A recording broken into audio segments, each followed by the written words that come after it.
और अगर नहीं तो सब भस्म हो जाएगा। भगवन नाम में स्वाभाविक सर्व पाप नाशक शक्ति है, तथापि इसका यह अर्थ नहीं कि आप नाम के सहारे पाप करना शुरू कर दें। भगवन नाम जैसी परम पावन शक्ति का प्रयोग इस पापाचरण में ना करें कि नाम से पाप नष्ट हो जाते हैं, हम खूब पाप करें और नाम जप कर लेंगे। अगर ऐसी भूल की तो आपको भयंकर दंड मिलेगा, नामापराध लागू हो जाएगा आपके ऊपर। नाम के सहारे, नाम की ओट से पाप करना। आप नाम स्मरण का व्रत लिए हैं और नाम महिमा सुनी है कि सर्व पाप नाशक है, और आप उत्साहित होकर नवीन नवीन पाप करते हैं और फिर नाम के द्वारा उसे भस्म करना चाहते तो नहीं होगा। अभी तक जो हुआ और अनजाने में चूक हो जाए उसके लिए कोई प्रायश्चित अलग से करने की जरूरत नहीं, नाम तुम्हारे उस पाप को भस्म कर देगा। लेकिन प्रमाद से जानबूझ करके जो पाप करता है नाम की ओट में, तो नामनो बलाद यस्य ही पाप बुद्धिर न विद्यते तस्य अमैर्हि शुद्धि। ऐसे की शुद्धि यमराज नरक में ले जाकर करते हैं नाम जापक की। कौन नाम जापक? जो नाम के सहारे नवीन नवीन पाप कर रहा है, कि खूब पाप कर लेते हैं और शाम के माला दो माला जप लेंगे, एक नाम इतनी सामर्थ्य रखता है कि सब पाप भस्म हो जाएंगे। बोले नामनो बलाद यस्य ही पाप बुद्धिर, जो नाम के बल से पाप करता है तो न विद्यते तस्य यमैर्हि शुद्धि, वो शुद्ध नहीं हो सकता, उसकी शुद्धि यमराज करेंगे नरक में ले जाकर के। जे नर नाम प्रताप बल करत पाप नित आप, वज्रलेप होए जाए ते अमित सुदुष्कर पाप। जो नाम के सहारे से पाप करते हैं वज्र के समान पाप हो जाते हैं और उसका नाश करते हैं। किसका? जो नाम के सहारे से पाप करता है। इसलिए प्रार्थना है कि भगवान नाम का प्रयोग भगवत प्राप्ति के लिए अभी तक जो हुआ, सावधान, पाप सब नष्ट हो जाएंगे। लेकिन महिमा सुनी और नाम का प्रयोग करके फिर पाप, तो ये वज्र का लेप हो जाएगा। ये तो सावधानी की बात कही। आगे बात कर रहे हैं कि नाम जप से समस्त सद्गुण आपके हृदय में स्थापित हो जाएंगे। नाम स्मरण की प्रारंभिक दशा में, बहुत ध्यान से सुनिएगा, बहुत बड़े महापुरुषों के अनुभव की बातें हैं। जो ही हम नाम जब प्रारंभ करते हैं तो नाम जब अंदर जाकर के जागृति करता है। किसकी? सोए हुए पाप प्रवृत्तियों की। उठ और भाग यहां से, अब तू इस हृदय में नहीं रह सकता, क्योंकि यह हृदय मेरा अधिकार। अब अविद्या के प्रभाव से अनंत जन्मों में जितने दुर्गुण दुराचार कुसंस्कार हुए हैं, ध्यान दीजिएगा, बहुत प्रश्न होते हैं इस विषय में, सीधा उसका सरल भाव से समझाते हुए उत्तर है। इस बात के तो सैकड़ों प्रश्न होते हैं। जब कोई साधक नाम जब प्रारंभ करता है, नाम जाकर के अंदर ज्ञान जागृति नहीं करता, प्रारंभ में सुप्त वासना प्रवृत्तियां जो छुपी उनको जागृत करता है।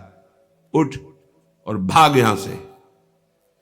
अब वो कुसंस्कार, दुर्गुण, दुराचार दल के दल वहां हैं अंतःकरण में। जैसे जैसे साधक नाम जब बढ़ाता है वैसे वो अपने बल के साथ प्रकट होते हैं। परमार्थ का साधक यदि सत्संगी नहीं हुआ तो वो समझता है कि ये तो बहुत बड़ा विघ्न सामने उपस्थित हो गया, हृदय जल रहा है और पाप वासनाएं इतनी बढ़ती जा रही। साधक में प्रारंभ में इनका परिचय ना होने के कारण वो पराजित होने लगता है कि अब तो बहुत गंदी बातें आ रही हैं, भजन रोक दो। अतएव साधक घबराए नहीं, इन विकारों के अधीन न हो, नाम जप रूपी परम साधन छोड़े नहीं। बिल्कुल मंगलमयी बात समझ लो, ये बात कई बार हो चुकी है, पर जो लिखा हुआ है उसे सुनोगे तो ज्यादा विश्वास हो सकता है। वैसे लगेगा ये अपने मन से कहते हैं। साधक प्रारंभ में पराजित करने की सामर्थ्य नहीं रखता, अतएव घबरा करके इनका परिचय ना जानने के कारण वो या तो इनके अधीन होकर फिर गलत कार्य करने लगता है, या भयभीत होकर साधन नाम जप करना छोड़ देता है। किंतु यदि गुरु कृपा पात्र साधक प्रभु के नाम की वास्तविक महिमा जो सुन चुका है, ऐसा अवसर जब आता है कि हृदय में बड़ी गंदी बातें, बड़ा प्रपंच उदय हो रहा है, तो वो समझने लगता है नाम काम कर रहा है, नाम काम कर रहा है। अब हमारा हृदय खाली हो रहा है, ये वासनाएं निकल रही हैं, समस्त हे गुण दुर्गुण दुराचार प्रवृत्तियां नष्ट हो रही है। बार बार वही हमने अनंत जन्मों में किया, इसलिए बार बार वही आ रहा है, आ नहीं रहा, वो जा रहा है, हर वृत्ति जा रही है। अतएव और नाम उच्चारण बढ़ाए और सत्संग सुने, जिससे हिम्मत बनती जाएगी, घबराओगे नहीं। बड़ा भारी युद्ध है, एक दिन में सब डिलीट नहीं हो जाएंगे, धीरे धीरे सहत सहत बाढ़े भगति गृह तन गुरु हितगार। जिन गुणों से भगवान रीझते हैं, ध्यान देना, एक विकार गया एक गुण आ गया, वो विकार की वृत्ति गई दूसरा गुण आ गया, खाली नहीं रखता। ये बड़े काम की बात है। जैसे जैसे नाम जब चलेगा, दुर्गुण दुराचार दुर्विचार पाप प्रवृत्ति खाली हुई, उतने में सद्गुण सदाचार आके बैठ गया कि अब दोबारा उसको जगह नहीं मिलेगी।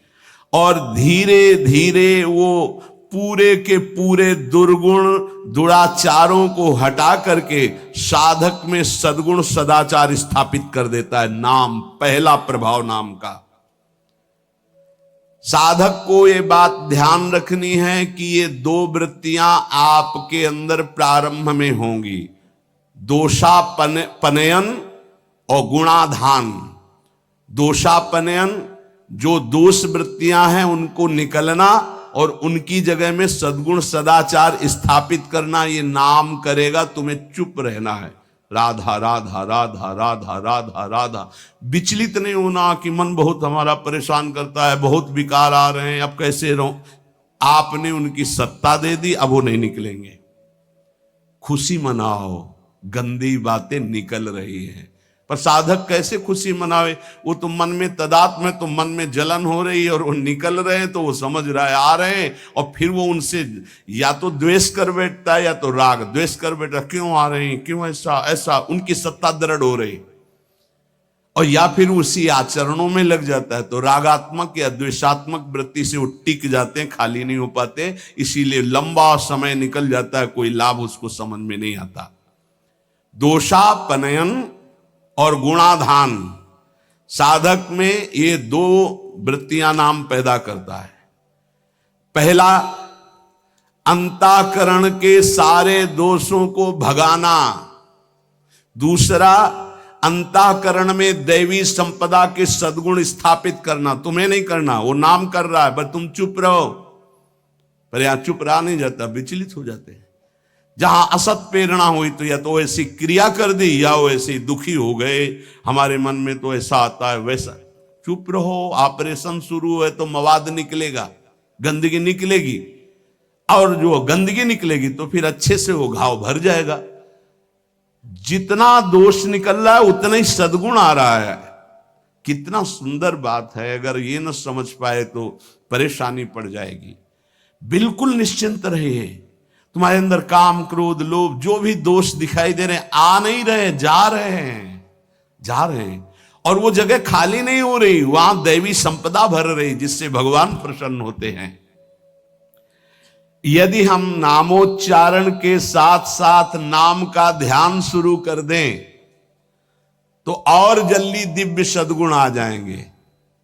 ध्यान दीजिए, यदि हम नाम जपने के साथ साथ नाम का ध्यान शुरू कर दें, ना कभी नाम का ध्यान करें, कभी रूप का ध्यान करें। रूप मानो जैसे बिहारी जी, राधा वल्लभ लाल जी, ये साक्षात विराजमान प्रभु है। इनकी रूप माधुरी देखो, चरणों से शिख तक, शिख से चरणों तक, बार बार ऐसे देखो।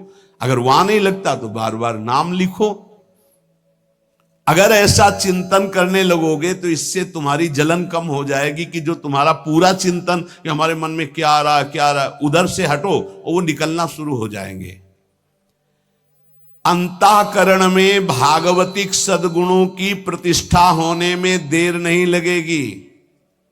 किसको? जो नाम जपने के साथ नाम का ध्यान करता है या नाम जपने के साथ रूप का ध्यान करता है।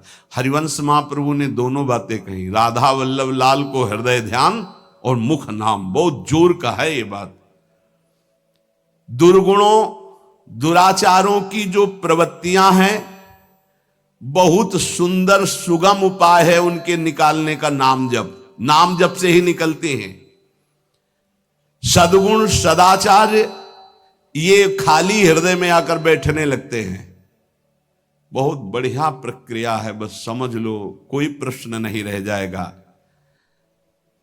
एक उपासक ने लिखा कि आपने जब से कहा नाम शुरू किया तब से भारी परेशानी हमारे हृदय में है। अब उपास नहीं है तो उसको कैसे बता सकते हैं। अब हमें कोई सहारा नहीं नजर आ रहा है, बहुत जल रहा हूं। बढ़िया है, बहुत बढ़िया काम हो रहा है, मटकी पक रही है, दुर्गुण दुराचार सब भाग रहे हैं, हृदय परिपक्व हो रहा है, इसमें प्रेम रस आने की क्षमता आ रही है। पर सही इसीलिए कहा जाता है चाहे शिव बिरंच सम होई गुरु बिनु भवनि। अब नजदीक हो और उसको ये सत्संग सुने और दृष्टि पड़े, सानिध्य तो समझ में आवे। बिना इसीलिए कहा भजन न होई संग बिनु। अब उसको कैसे कोई समझावे। और वो मन उसको भयभीत कर दिया। वो नाम अनंत जन्मों के बाद कृपा हुई थी, फिर वो डगमगा गया। पूर्व जीवन में रात दिन विषयों का ही चिंतन होता रहा है। अब उस चिंतन को भगवत चिंतन से संघर्ष करना होगा, लड़ना होगा। अय उपासक, एक तरफ तुम हो, दूसरी तरफ पूरा माया का परिवार है। नाम के प्रभाव से पूरे माया के परिवार पर विजय प्राप्त करना है। जैसे जैसे तुम्हारा भगवत चिंतन अधिक बढ़ेगा तो काम क्रोध लोभ मोह मद मत्सर ये पूरा का पूरा अपना प्रभाव दिखा के नष्ट हो जाएंगे। ये पूरे के पूरे नष्ट हो जाएंगे ऐसा शब्द नहीं आया, प्रभाव दिखा के नष्ट हो जाएंगे। जितना इनमें पावर हो पूरा पावर दिखाएंगे तुम्हें परास्त करने के लिए। नाम छोड़ दो, संसार में आ जाओ। पर जो साधक जमा रहता है राधा राधा राधा, अब उनके अनर्थ और दुष्परिणाम और अनिष्ट चिंतन ये सब कुछ छूट गया। नाम से पूर्व पाप भस्म हुए, वर्तमान का जो अनर्थ है, दुष्परिणाम है, अनिष्टकारी चिंतन है, वो छूट गया। अब उसके हृदय में आनंद का प्रादुर्भाव हुआ। अब उसके हृदय में भगवत स्वरूप पवित्रता, शांति, संतोष, निर्भयता, निश्चिंतता, समस्त दैवी संपदा प्रकाशित हो गई। अब तो एक एक नाम के साथ उसको स्वाद मिलने लगा और दिव्य स्वरूप भगवान का उसके हृदय में झलकने लगा। अब भगवान के रूप की प्रतिष्ठा उसके मानस नेत्रों में हो गई। पूरा का पूरा प्रकरण ध्यान से बार बार सुनना। अब उसके हृदय में जो आनंद आया, उस आनंद में उसे आत्मस्वरूप का बोध हो जाता है। मना प्रसादे परमात्म दृष्टि, मन अद्भुत आनंदित तो भगवत दृष्टि जागृत हो गई। ये दो अधकचरी दशा के नाम जापक होते हैं, इनकी बड़ी दुर्दशा होती है। मुख से तो नाम उच्चारण करते हैं और शरीर के आचरण करते हैं वही जो मन बुद्धि कहते हैं, तो उनका वास्तविक नाम जप नहीं हो पाता। क्योंकि थोड़ी देर मुख से नाम उच्चारण कर लिया, फिर असत आचरण किए, असत चिंतन किए, तो ये जो अधकचरापन है ये बहुत कष्ट देने वाला है। निकलो इस अधकचरेपन से। सच्चा नाम स्मरण जो पीछे वर्णन किया गया, आपको परास्त नहीं होना, बराबर नाम। इसके साथ जब नाम का चिंतन, रूप का चिंतन, तब समझो कि आप अधकचरी अवस्था से बाहर आ गए। अभी तो बहुत गंदी बातें चिंतन में आती हैं, अभी तो लड़ना पड़ेगा, इतना तो लड़ने के लिए तैयार रहो। अगर ये कह दो ये सब हमसे नहीं होगा, तो एक उपाय है, किसी महाभागवत को पूरा जीवन समर्पित कर दीजिए, खत्म खेल आपका। ये भी देख लीजिए करके, पूरा जीवन अक्षरशः समर्पित। जब आप भगवत अनुराग के मार्ग में चल पड़े तो अक्षरशः आप वैसे ही करो जैसा आदेश होता है, तो आप वास्तविक सिद्ध हो जाओगे। बड़ी कृपा है।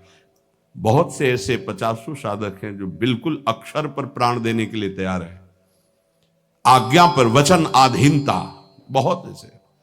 अगर बिजली चली जाए तो वहीं ठप हो जाती वो जो लिफ्ट है, पावर खत्म तो वहीं खड़ी हो जाती है।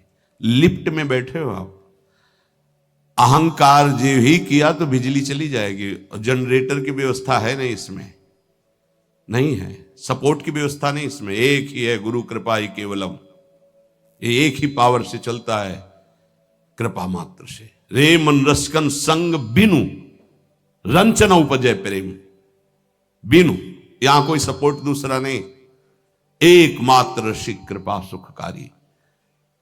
अहम आया तो ये पावर समेट लेते हैं भगवान। अहम नहीं, दैन्य, जितना ऊपर उठो उतना दैन्य होते चले जाओ। विरक्त भेष का मतलब है कि हमारा अस्तित्व ही नहीं रह गया, हमारा अहम ही नहीं रह गया, हमारा ममत्व और अहम तो गुरुदेव और श्री जी के चरणों में समर्पित हो गया। अब मेरा क्या अहम। तो साधक के द्वारा उपासना में जो स्वीकृति है वो अधकचरी रहती है।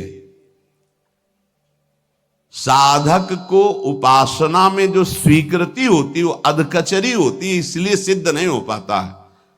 थोड़ी गुरुदेव की बात और थोड़ी मेरे मन की बात, ये अधकचरापन। भगवान ने नारद जी को कहा था, अधकचरे योगी का मेरा साक्षात्कार नहीं होता।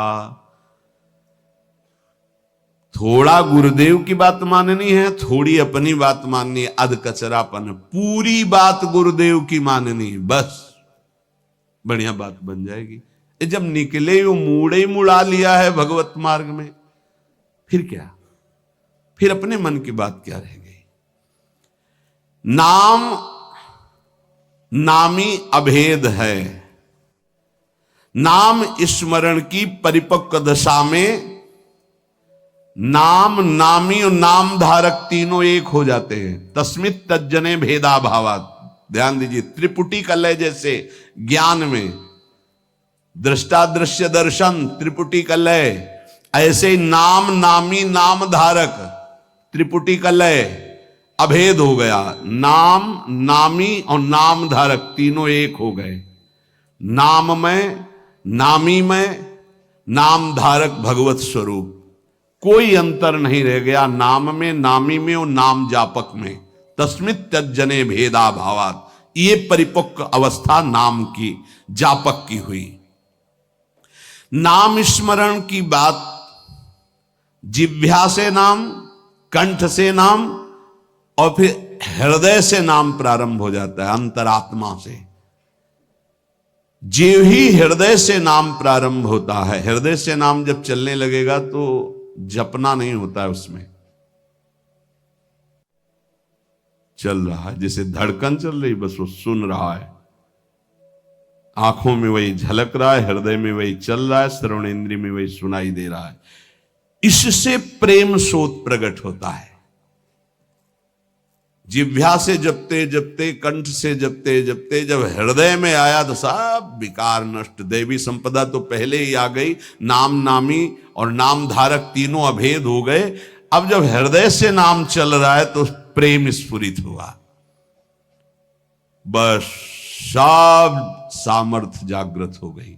प्रेम जागृत होते ही सब सामर्थ्य जागृत हो गई। भगवत प्रेम हो गया तो शेष सब बातें, लीला में प्रवेश, सेवा का अधिकार, सब भाव स्वरूप की जागृति, सब। जैसे बछड़ा आ जाए तो गाय रंभाती हुई स्वयं आ जाती है, ऐसे ही जहां उसके हृदय में प्रेम स्फुरित हुआ तो प्रेम लक्षणा भक्ति जागृत होते ही प्रिया प्रीतम उसके हृदय में आ गए। जैसे बछड़ा आ गया ना, गाय आ जाएगी, बछड़ा के पीछे रंभाती गाय, ऐसे ही प्रेम भाव जहां जागृत हुआ प्रिया प्रीतम आ गए। ये न किसी साधना से न योग से ये नहीं होता है, ये नाम से होता है, गुरु प्रदत्त नाम से। न साधयति माम योगो न सांख्यम धर्म उद्धव न स्वाध्यायस्तपस्त्यागो यथा भक्तिर्ममोर्जिता। ये भक्ति जो प्रेम भक्ति जो जागृत हुई नाम से, कह रहे योग साधना ज्ञान विज्ञान धर्मानुष्ठान पाठ तपस्या त्याग तीर्थ स्नान ये स्वाध्याय आदि, इनसे ये प्राप्त नहीं होता। मेरी जो अनन्य प्रेम दिनों दिन बढ़ने वाली प्रेम लक्षणा भक्ति वो मुझे अधीन कर लेती है। धर्मा सत्य दयोपेतो विद्यावा तपशान्विता मद्भक्त्यापेत मात्मानं न सम्यक प्रापुनाति। जिसके हृदय में मेरी ये भक्ति प्रकट नहीं हुई तो चाहे वो सत्य दया धर्म तपस्या विद्या इन सबसे युक्त हो जाए, वो भली भांति परम पावन होने में असमर्थ है, अर्थात मुझे प्राप्त करने में असमर्थ है। समर्थ है तो केवल मद भक्त्या, अगर मेरी प्रेम लक्षणा भक्ति नहीं है तो वो सत्यवान दया धर्म तपस्या वो विद्या इन सबको धारण करने पर भी वो मुझे प्राप्त नहीं कर सकता। यहां भगवान कह रहे धर्म सत्य दयोपेतो विद्यावा तपशान्विता मद्भक्त्या पेतमात्मानं न सम्यक प्रापुनाति। भक्ति का स्वरूप मेरी क्या है? रोमांच हो रहा प्रभु की बात सुनकर, एक जैसे ठंडी में से होता है उसे कंप कहते हैं, शरीर कंपायमान हो गया, रोमांच हो रहा, अश्रु बहने लगा, शिथिलता आ गई। कथम विना रोम हर्षम द्रवता चेतसा बिना विनानंदाश्रुकलया शुद्धि भक्त्या विनाशयः। जब तक अनन्य प्रेम भक्ति के कारण शरीर पुलकित नहीं हो जाता, चित्त पिघलकर गदगद नहीं हो जाता, आंखों से प्रेमान आनंद के आंसू नहीं बहने लगते, अंतरंग बहिरंग भक्ति की बाढ़ में डूबने उतराने नहीं लगता, तब तक वो शुद्धि जिसमें मैं प्रकाशित होता हूं संभावना ही नहीं है, चाहे कोई भी साधन कर लो। वाग्गदगदा द्रवते यस्य चित्तम रुदत्य भीक्षणम हसति क्वचिच्च विलज्य उदगायति नृत्यते च मद्भक्ति युक्तो भुवनम पुना।